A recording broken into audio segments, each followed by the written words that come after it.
Yeah. Me? Yes, Tim Reynolds, excuse me. I didn't have my hand up. Spo, can you take us into the fourth quarter huddle? And I know that's being in that spot is a place where you guys have gotten obviously very comfortable this year, but the mindset, knowing the stakes of the next 12 minutes, what was said in that huddle? I don't totally remember. I think we were like talking about some schematics. It was more about that. This is complex. Basically every other huddle we're talking about what it's going to require and all those extra efforts and physical plays without fouling, just making winning plays. But I think at that time we were talking about some schematics. This is a really good, offensive team. They force you to have to compete at a super high level, but you have to do it with a brain and you have to do it with discipline. And our guys, regardless of how the head coach feels like during the fourth quarter, our guys love to compete. They love to put themselves out there in those moments of truth. And fortunately, we were able to make a lot of big defensive plays, down the stretch, and then we got a lot of contributions, which you're going to need against a team like this. That some of that run happened with JB on the bench. Their run in the second quarter happened with Jokic on the bench. But Duncan's minutes were really good. Kyle just has this veteran championship experience that just kind of settles everybody, and he just makes the big appropriate plays or big plays at the appropriate times. And then bam, we just can't say enough of how difficult his responsibilities are in this series. To take arguably the toughest cover in the league for all the myriad of reasons that I don't need to get into. And then he has to shoulder a big offensive role for us as well. So it's not like he can just stand and rest on the offensive side. And yes, he has to play 40-plus minutes as well.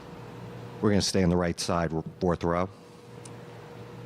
Anthony Chang, Miami Herald. You guys have had a bunch of really, really impressive shot-making games this postseason. But tonight, what did you feel like you guys did better as far as the offensive process, especially in that fourth quarter? More intentional. And that doesn't guarantee you anything either. But at least you give yourself the best chance that the ball's going where it needs to go. Everybody understands what we're trying to get accomplished. And then you have to trust. You have to trust each other. So we did get some relief points on cuts and extra passes, ball movement that led to open shots. And then, yes, it always looks better if the ball goes in. But our guys are competitors. They love those kind of moments. We're going to go to left side, fifth row. Well, Nick Friedel, ESPN. I know mental toughness has been a bedrock of the organization for a few decades, but why do you think this team has shown to be so resilient over and over? Well, we've talked about it in all the previous three series, Nick. So I feel like I'm being redundant, but we've faced a lot of adversity during the season, and we handled it the right way, where you're not making excuses about it, the injuries, the changing lineups. And because of all that adversity and the 57 close games that happened, due to a lot of that, that it hardened us, it steeled us, and we developed some grit, which is what we all want, right?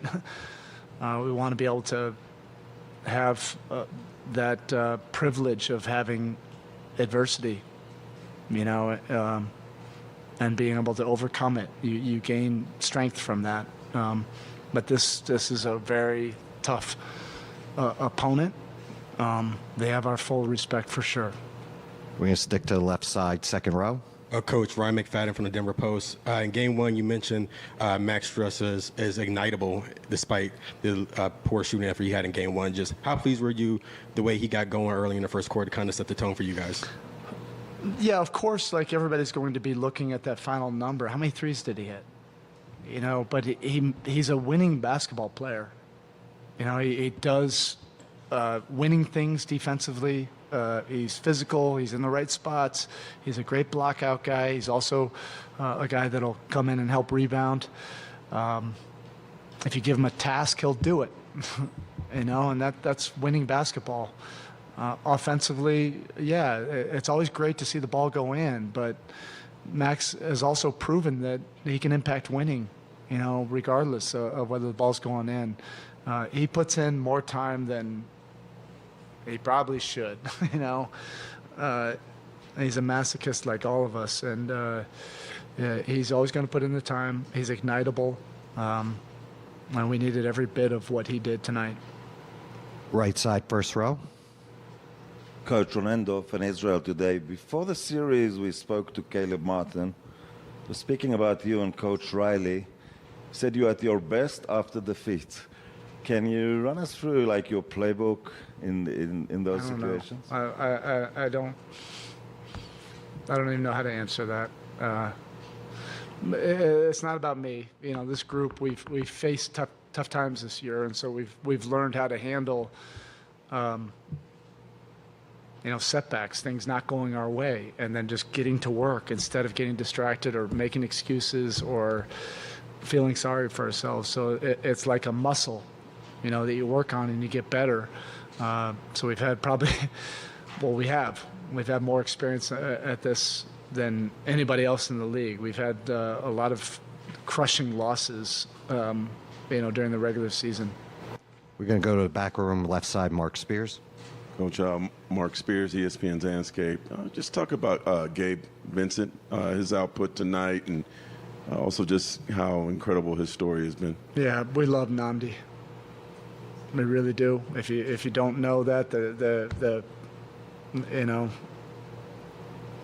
national media, because you're not following us, please look that up. Nnamdi, he's a special guy. He really is. He was with us in the bubble as a two-way guy, and he took on the toughest role change for a young player. He was a gunslinger, two guard.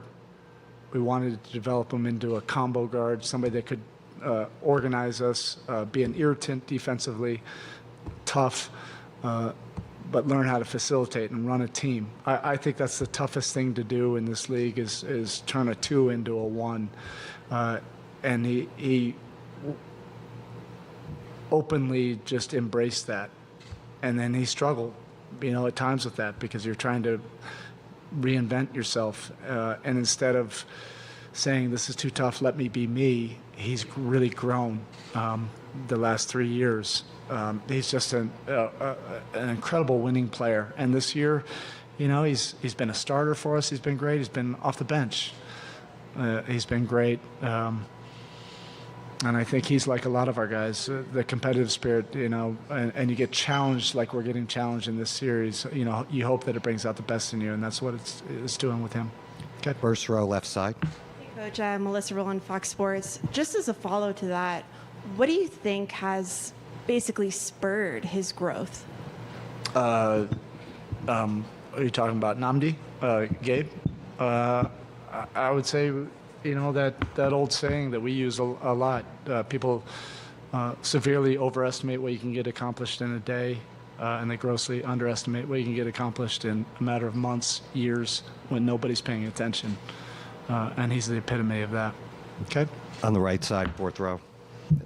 What about this matchup led to you making the starting lineup change, and what did you like about the way they set the tone there in both halves, really? Yeah, I wouldn't say that it was a lineup change. I get what you're saying. We just went back to our original lineup. We went with this lineup for 14 games. I didn't have the foresight.